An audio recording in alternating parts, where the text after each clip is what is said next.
warahmatullahi wabarakatuh. Waalaikumsalam warahmatullahi wabarakatuh.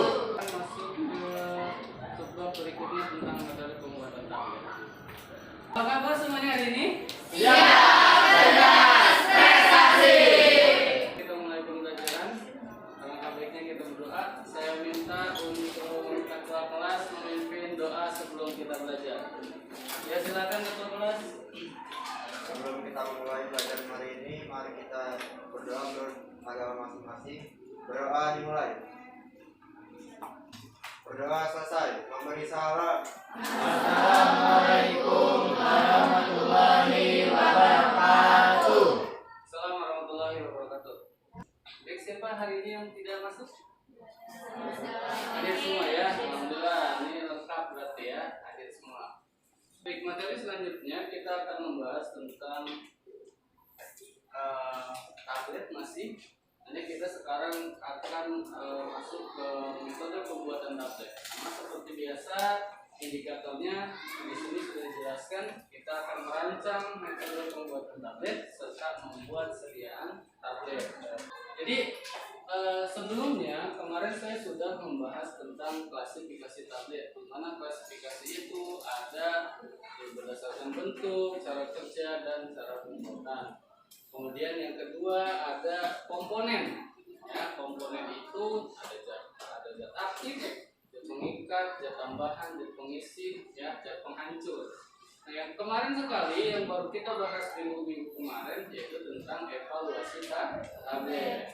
Jidan, oke, kemarin kita belajar tentang evaluasi tablet dan evaluasi granul.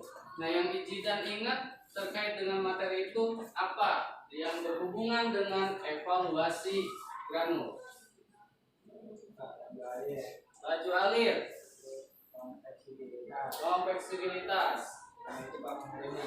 sama pengeringan atau susut pengeringan. Oke, jadi itu ya yang kemarin sudah kita bahas tentang evaluasi granul. Kemudian evaluasi tabletnya, siapa yang mau jawab? Ya, Damar.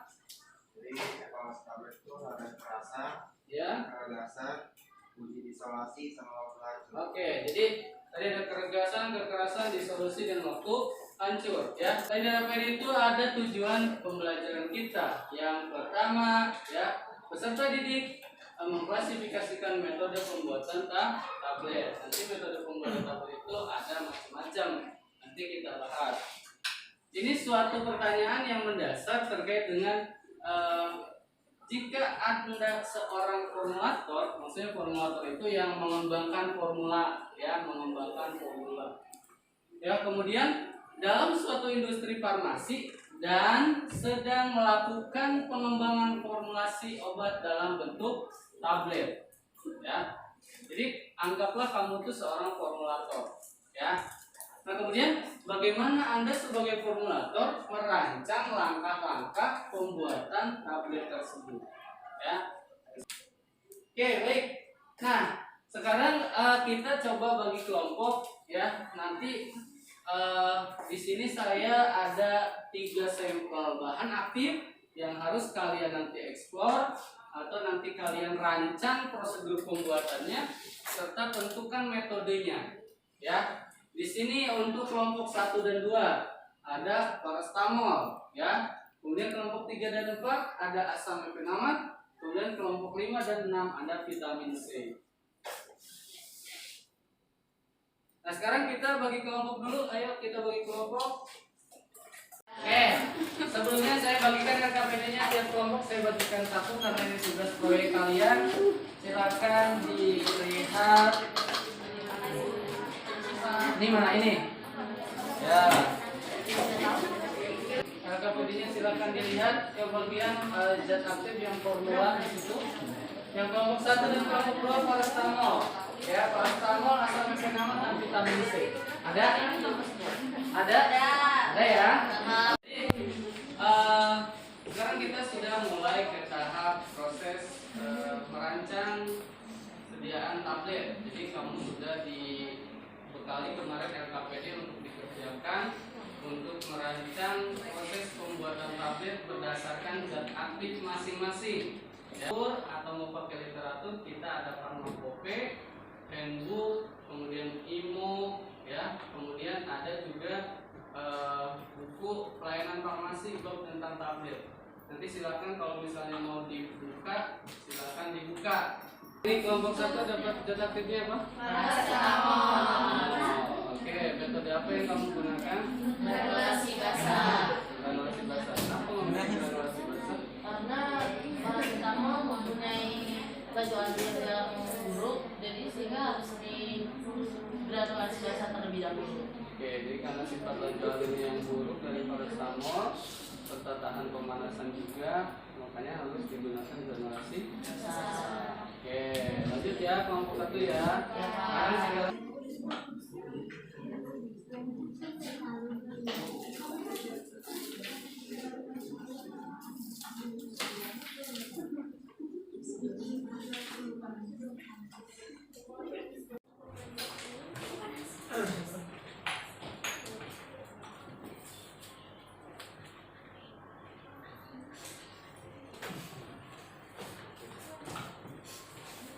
yang kelompok berikutnya siapa yang mau dibahas?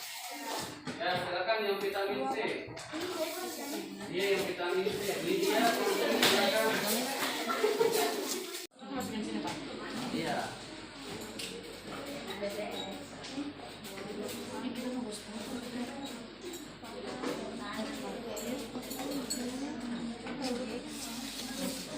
Ya, ada dulu segitu.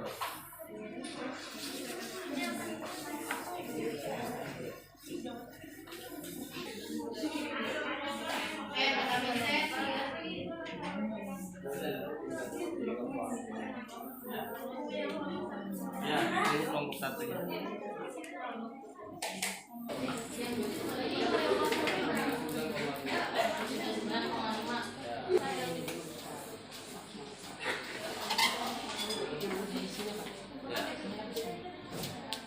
Ya, di situ boleh. Perhatikan suhunya di bawah 50 derajat. Nanti semua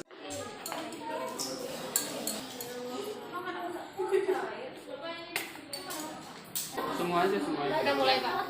Belum. Ya, ini.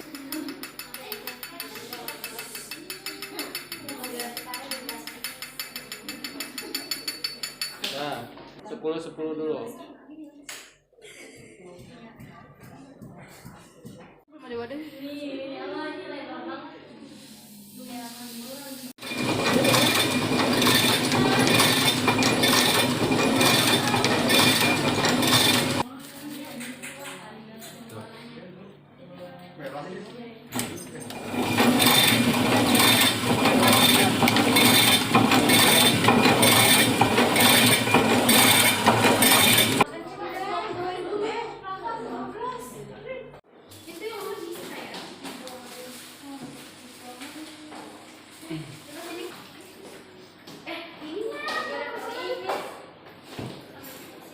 Masukin aja, masukin.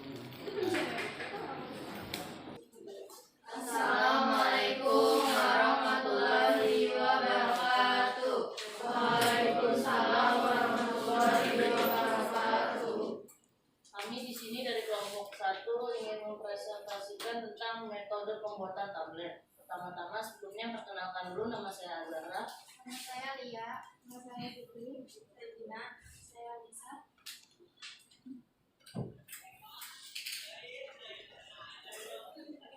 Di sini kita bikin tabletnya, barang kita itu paracetamol. Formula tabletnya ada paracetamol 500 mg, MHCl 19,5 mg, PPP 3 atau Bicarbol 15,5 mg, Apodisa PS, MDCA-nya 4,5 mg, tabungnya 6,5 mg, vitamin 1,5 mg, zat warna PS, misalnya 650 mg.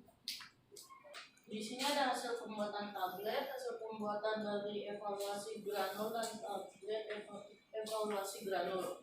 Uji waktu akhir granul memiliki nilai 34 atau baik, sudut kemaringan 2,25% dan kompresibilitas 6,25% atau bisa dibilang istimewa.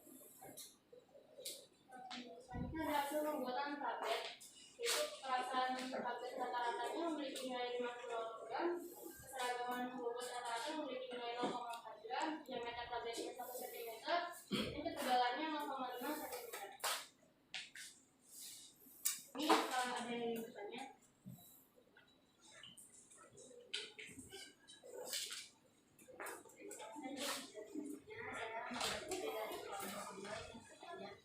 Apa yang menyebabkan tablet mengalami kerapuhan ketika dicetak? Apa yang menyebabkan tablet mengalami kerapuhan saat dicetak? Ya, terima kasih atas waktunya. Saya Rosa ingin bertanya, bagaimana cara untuk menentukan metode pembuatan tablet? Terima kasih atas pertanyaannya. Pertanyaan dari Manda, apa yang menyebabkan tablet mengalami kerapuhan ketika dicetak? Kerapuhan tablet dapat disebabkan oleh kurangnya penambahan pengikat pada proses pencapaian bahan. Hal ini dapat menyebabkan kurangnya pompa tablet saat dicetak. Penambahan pengikat harus hati-hati agar kualitas ketahanan fisik tablet bisa terpenuhi. Ini pertanyaan dari Onsa. Tadi kan menanya bagaimana cara untuk menentukan metode pembuatan tablet. Jadi caranya dalam menentukan beberapa metode pembuatan tablet dapat dilihat dari sifat zat aktifnya dan ketahanan terhadap pemanasan dan kelembaban serta sifat alir dan fleksibilitasnya bagaimana. Jika fleksibilitasnya baik, maka dapat dilakukan granulasi kering dan dibutuhkan sebagai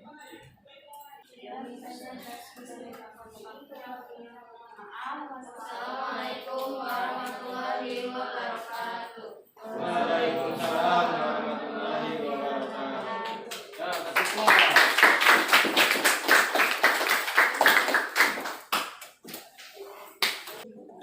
Baik ya, tadi sudah dipresentasikan oleh kelompok 1 dan kelompok 5. Untuk kelompok 1 tadi terkait dengan paracetamol, yang kelompok 5 terkait dengan vitamin C. Nah, kedua zat aktif ini ternyata memiliki perbedaan dalam proses granulasi. Oke, tadi dari kelompok 1 ya. Kelompok 1 tadi ada pertanyaan kenapa dalam proses pembuatan tablet terkadang suka aktif gitu ya. Ya, tadi sudah dijawab dengan baik oleh kelompok 1. Kemudian perlu kita garis bawahi, ketika kita nanti membuat tablet dan kemarin kita sudah membuat tabletnya, ternyata untuk penambahan pengikat tadi dikatakan harus hati-hati katanya. Kalau misalnya ketika pemberian pengikat itu kurang, pasti tablet itu akan rapuh. Dengan musilago agar terbentuk suatu massa yang kompak. Ya, kemarin ketika praktek dibilang apa? Kalix ya. Ya, kalix. Jadi sudah basah dan menyatu. Tuh. Ya, dan juga sudah cukup baik tadi dijawabnya oleh kelompok katanya yang kuat, gitu ya. Nah, itu juga sudah dibahas, sudah dijawab tadi oleh kelompok 5 dengan baik, ya. Kira-kira paham nggak apa yang disampaikan oleh kedua kelompok ini terkait dengan pemilihan granulasi dan cara pembuatan tablet? Sekarang bisa kita simpulkan ya. Kesimpulannya siapa yang mau menyimpulkan terkait dengan pembelajaran hari ini? Si Ayesa, silakan disimpulkan untuk pembelajaran hari ini terkait dengan metode pembuatan tablet. Apa yang bisa kamu simpulkan? Setiap tablet itu granulasinya bisa pakai dua cara, ada yang granulasi kering sama basah, tergantung sama zat aktifnya. Ya, jadi kesimpulannya kata Aisyah, pembuatan tablet itu tergantung ketika kita memilih metodenya tergantung dari sifat zat aktifnya.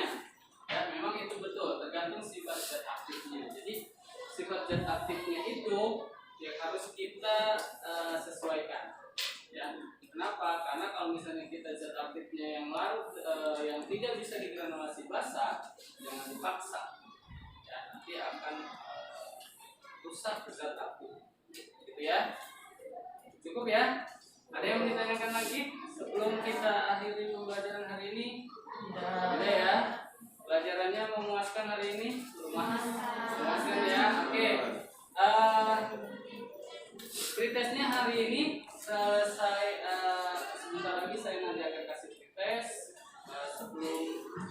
paling setelah pembelajaran ini. Kemudian untuk minggu depan mungkin kita akan bahas tentang kerusakan pada tablet ya. Kerusakan pada tablet. Satria kembali untuk memimpin doa. Kelas, setelah kita mengakhiri pembelajaran hari ini, anak baiknya kita berdoa sesuai kepercayaan dan agama masing-masing. Berdoa dimulai. Doa selesai. Memberi salam.